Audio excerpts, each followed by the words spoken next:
At the end of the day, yung pamilya na nakasamaan mo ng loob, siya pa rin magpapalubag ng loob mo. At the end of the day, yung pamilya na iniwan mo, nakasamaan mo ng loob, yung pa rin yung pamilya na babalikan mo dahil ang pamilya, mananatiling pamilya, lalo na ang kapatid.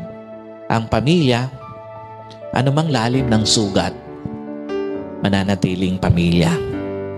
Anumang lalim ng pagkakamali, mananatiling pamilya. Anumang lalim ng pagkukulang, mananatiling pamilya. Hindi po perpekto ang mga kapatid na binigay ng Diyos sa atin.